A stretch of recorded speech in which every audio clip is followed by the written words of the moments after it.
In October 2018, 29-year-old Jordon Grider headed out to spend the winter in northern Minnesota's Boundary Waters Canoe Area wilderness as part of his normal off-grid lifestyle. Grider had just spent the last few months with his parents and 5 brothers in New Mexico through his birthday at the end of September 2018. A white truck packed with black bags had been parked in front of a private gate off the Sioux Hustler Trail, preventing entry, so the authorities were notified to remove the vehicle. It was identified as belonging to Grider, but he was nowhere to be found. 6 months later, in April 2019, Conservation Officer Sean Williams from the Minnesota Department of Natural Resources in Elie searched the surrounding area in the Boundary Waters Canoe Area wilderness and found an abandoned camp with blood-stained hammock and a sleeping bag. Following an examination of the camp, scattered bones were located. Later, they were confirmed as Jordon's, at which point the case was closed. Jordon Grier was from Moriarty, New Mexico, and was the 3rd oldest among his 6 boys. He had a non-conventional lifestyle, and he had spent the previous decade or so living in the woods of Kentucky and Upper New York. He would tell people that he was not homeless, but had a home that happened to be outdoors. Jordon Grider would live out in the woods for weeks at a time. It was a way of life he had come to know and love growing up. He used up little space with modern thinking. He often wondered why people were so mean to each other. He struggled with learning and reading due to his dyslexia and was homeschooled. Where his brothers followed their parents into small business and other conventional lifestyles, Grider went the other way, living mostly off the grid by the end of his life. He picked up musical instruments easily and regretted not taking his musicianship to more professional levels. Despite his outdoor lifestyle, he always had a job and liked to be clean and shaven. Once he worked building furniture with the Mennonites for over a year in exchange for an acre of privacy.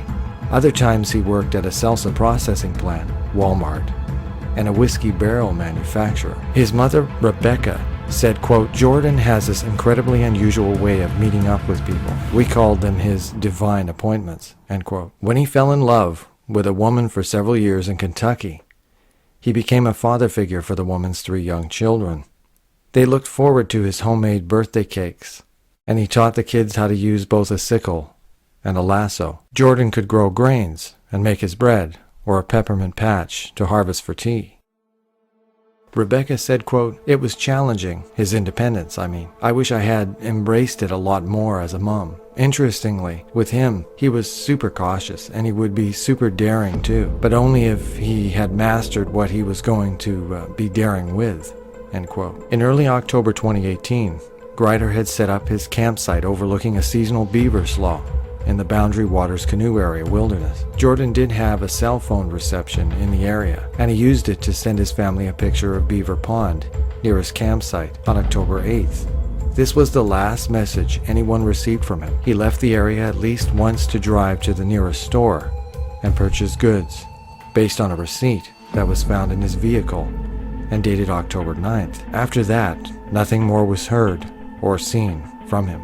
Using snowmobiles, Sean Williams scoured south-facing slopes because he knew Grider would seek protection from the north wind during winter camping. Quote, "What really stood out to me, sort of looking around at it, was how insufficient that would have been for a Minnesota winter.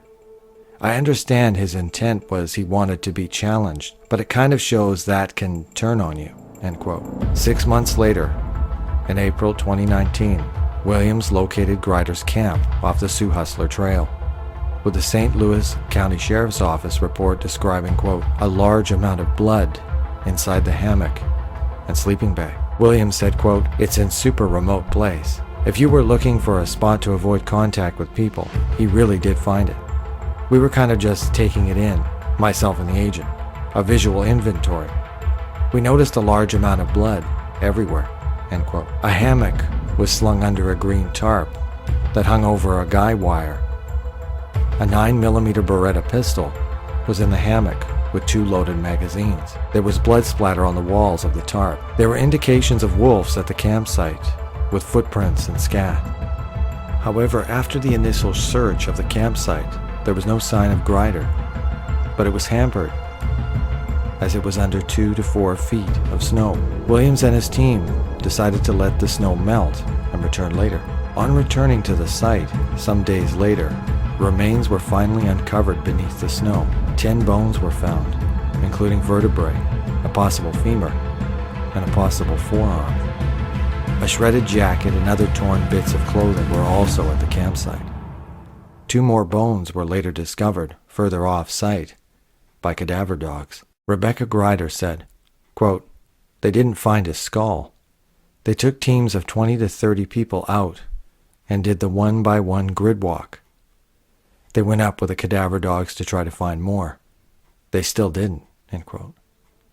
There was no evidence of foul play, and suicide was ruled out because the gun hadn't been used. And Grider's cell phone located at the scene didn't include anything that indicated he was suffering from depression or contemplating self-harm. Whatever happened to Jordon occurred soon after he arrived in the area in October 2018. Rebecca Grider and family members flew in to visit the campsite in May 2019. She said, quote, "It was tough. It was a lot harder than I thought it was going to be. It looked like he had burned one fire and made one meal there. There was no wood that had been whittled," end quote. The family believed Grider had just spent one night at his final camping site, as he loved to whittle wood, and there was no sign of wood shavings. Emails, images, text messages, and videos on the Samsung phone recovered at the campsite were analyzed. The last messages sent and received were on October 9, 2018. A group text message to the family stated how much grain and beans he had bought and that he was prepared for a long winter. The last image was the same image he had sent to his family on October 8th, showing the surrounding nature of his campsite. There was nothing on the cell phone that could help explain how Grider had died. On May 31, 2019, Sergeant Stephen Borchers met Rebecca Grider and her family at Virginia Sheriff's Office. Jordon's cell phone was returned, and they took voluntary DNA samples from her son, James Manoah Grider. On August 21, 2020, the University of North Texas Health Science Center for Human Identification stated that the bones found at the camp were consistent with originating from biological siblings of Jordon's brother, James Grider, and biological child of Rebecca Grider. The remains were 621.4 billion times more likely to be related to Rebecca and her son than to an unrelated individual. The St. Louis County Sheriff's Office confirmed, quote, "The exact cause of death could not be determined, but based on all the evidence recovered at the scene and the family statements, foul play was not suspected, unless additional evidence related to this investigation is uncovered. This investigation is now officially closed," end quote. Jordon's family, however, believe that a wolf attack may be responsible. Rebecca Grider said, quote, "I'm pretty convinced they got him in his sleep that first night. The police don't think it was an animal attack because there's no destruction to the property other than clothing. I suspect he was caught the first night. But the evidence at the campsite does not corroborate this theory. Wolf prints and scat were found. The key piece of evidence is that most of the blood was found inside the hammock. In addition, the tarp and hammock were largely intact, and there were no signs of a huge struggle with a wolf, never mind a pack of wolves.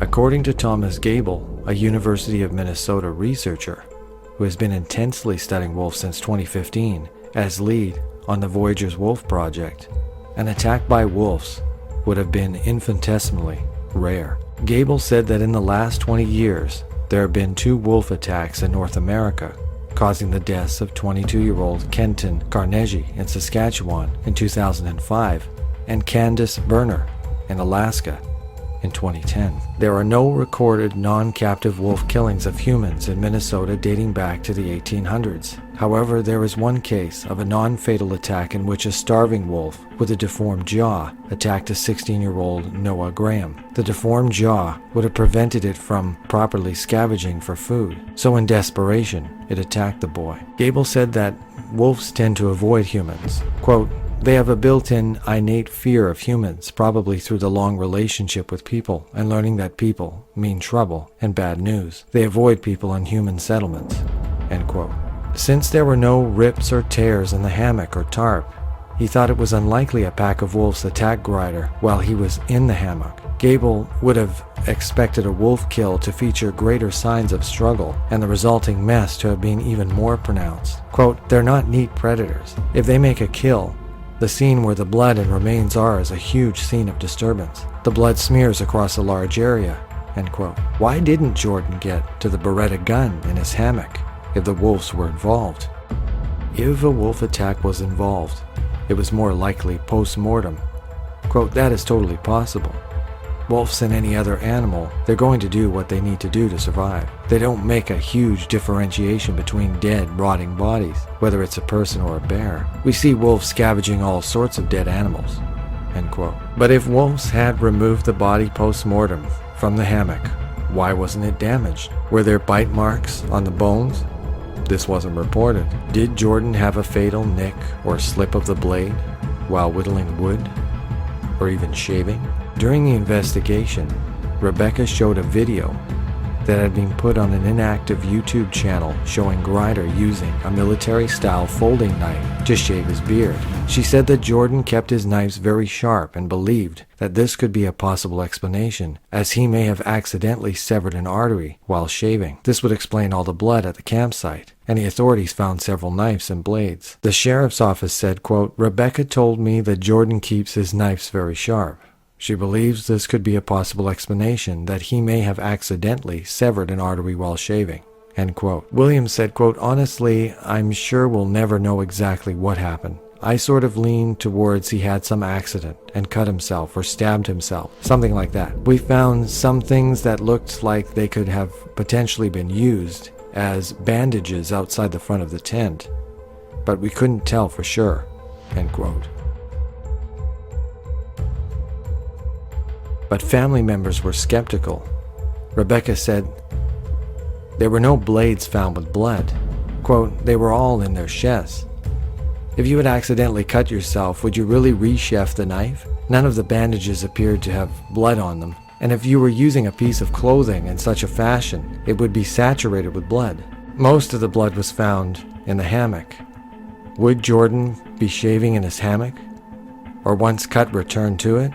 If he had died in his hammock and animals had removed it, there would have been damage to the hammock itself, and it was intact." The sheriff's office quickly dismissed foul play, but it is feasible that an unknown individual attacked Jordon while he slept.